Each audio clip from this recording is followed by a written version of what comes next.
मित्रों, कई बार ऐसा होता है कि हम आज की खूबसूरती को सिर्फ इसलिए नहीं देख पाते क्योंकि हम एक सुंदर कल के बारे में सोचने में खोए रहते हैं। या कई बार हम जो नहीं घटा उसके घटने की चिंता में अपने आज को चिता पर जला देते हैं, बर्बाद कर देते हैं। हमें ऐसा नहीं करना चाहिए। खुशियों के छोटे छोटे पलों को पूरी तरह जीना चाहिए। जीवन की डोर एक बार खिंच जाती है तो फिर लौट कर नहीं आती।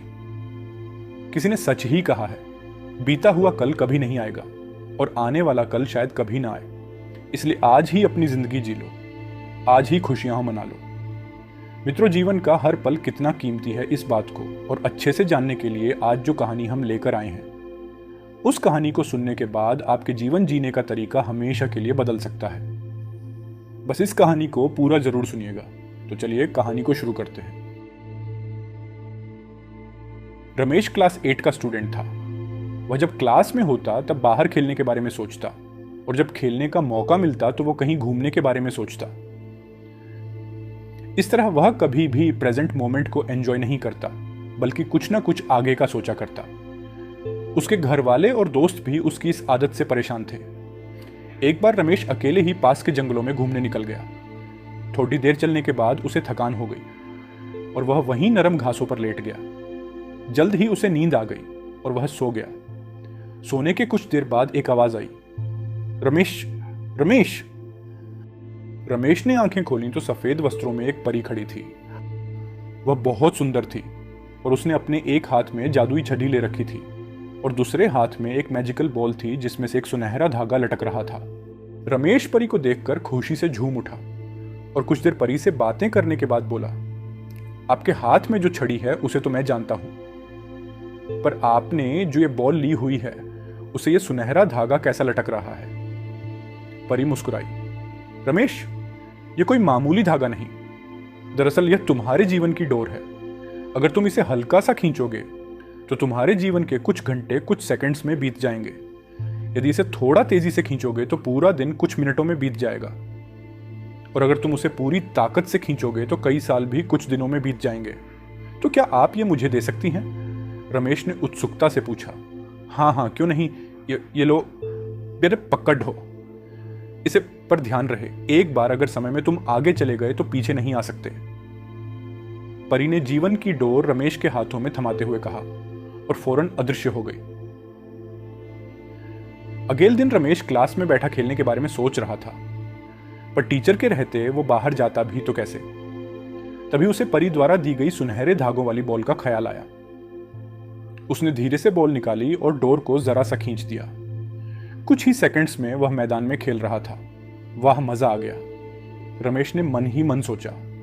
फिर वह कुछ देर खेलता रहा, पर मौजूदा वक्त में ना जीने की अपनी आदत के अनुसार वह फिर से कुछ ही देर में ऊब गया और सोचने लगा, ये बच्चों की तरह जीने में कोई मजा नहीं है। क्यों ना मैं अपने जीवन की डोर को खींचकर जवानी में चला जाऊं। और यही सोचते सोचते उसने जीवन की डोर को पूरी ताकत से खींच दिया। कुछ ही दिनों में वह एक 80 साल का वृद्ध हो गया। अब सब कुछ बदला चुका था। उसके सारे बाल सफेद हो चुके थे, झुर्रियां लटक रही थीं। उसके माता पिता कब के उसे छोड़कर जा चुके थे। यहां तक कि उसकी प्यारी पत्नी भी किसी बीमारी के कारण मर चुकी थी। वह घर में बिल्कुल अकेला था।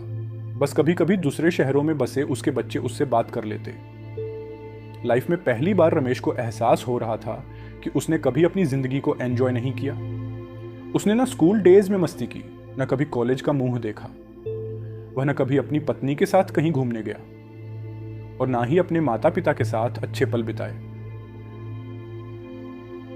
यहां तक कि वो अपने प्यारे बच्चों का बचपन भी ठीक से नहीं देख पाया। आज रमेश बेहद दुखी था। अपना बीता हुआ कल देखकर वह समझ पा रहा था कि अपनी बेचैनी और व्याकुलता में उसने जीवन की कितनी सारी छोटी छोटी खुशियां यूं ही गंवा दी। आज उसे वो दिन याद आ रहा था जब परी ने उसे वो मैजिकल बॉल दी थी। एक बार फिर वह उठा और उसी जंगल में जाने लगा और बचपन में वह जिस जगह परी से मिला था वहीं मायूस बैठ अपने आंसू बहाने लगा। तभी किसी की आवाज आई, रमेश, रमेश। रमेश ने पलटकर देखा तो एक बार फिर वही परी उसके सामने खड़ी थी। परी ने पूछा, क्या तुमने मेरा स्पेशल गिफ्ट एंजॉय किया? पहले तो वो मुझे अच्छा लगा, पर अब मुझे उस गिफ्ट से नफरत है। रमेश क्रोध में बोला, मेरी आंखों के सामने मेरा पूरा जीवन बीत गया और मुझे इसका आनंद लेने का मौका तक नहीं मिला। हाँ, अगर मैं अपनी जिंदगी नॉर्मल तरीके से जीता तो उसमें सुख के साथ दुख भी होते, पर मैजिकल बॉल के कारण मैं उनमें से किसी का भी अनुभव नहीं कर पाया। मैं आज अंदर से बिल्कुल खाली महसूस कर रहा हूं। मैंने ईश्वर का दिया ये अनमोल जीवन बर्बाद कर दिया। रमेश निराश होते हुए बोला, ओहो, तुम तो मेरे तोहफे के शुक्रगुजार होने की बजाय उसकी बुराई कर रहे हो। खैर, मैं तुम्हें एक और गिफ्ट दे सकती हूँ, बताओ क्या चाहिए तुम्हें? परी ने पूछा। रमेश को यकीन नहीं हुआ कि उसे एक और वरदान मिल सकता है। वह खुशी से भावुक होते हुए बोला, मम मैं फिर से वही पहले वाला स्कूल बॉय बनना चाहता हूं। मैं समझ चुका हूं कि जीवन का हर एक पल जीना चाहिए। जो अभी को कोसता है वो कभी खुश नहीं हो पाता, उसका जीवन खोखला रह जाता है। प्लीज प्लीज मुझे मेरे पुराने दिन लौटा दो, प्लीज प्लीज प्लीज ना। तभी एक आवाज आती है, ये उठो बेटा, तुम यहां इन जंगलों में कैसे आ गए? और ये सपने में प्लीज क्या बड़बड़ा रहे थे? रमेश आंखें खोलता है। अपनी मां को आंखों के सामने देखकर वह कसकर उनसे लिपट जाता है और फूट फूट कर रोने लगता है। वह मन ही मन परी का शुक्रिया अदा करता है और कसम खाता है कि अब वो जीवन के अनमोल पलों को पूरी तरह जिएगा और डे ड्रीमिंग और कल के बारे में सोचकर अपने आज को बर्बाद नहीं करेगा। दोस्तों, क्या आप खुद को रमेश से रिलेट कर पा रहे हैं?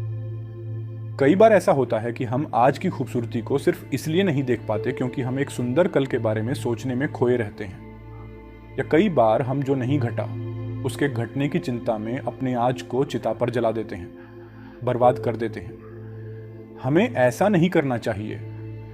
खुशियों के छोटे छोटे पलों को पूरी तरह जीना चाहिए।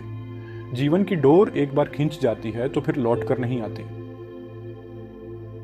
किसी ने सच ही कहा है, बीता हुआ कल कभी नहीं आएगा और आने वाला कल शायद कभी ना आए। इसलिए आज ही अपनी जिंदगी जी लो, आज ही खुशियां मना लो और आज ही आप मुझे बताओ कि यह कहानी आपको कैसी लगी।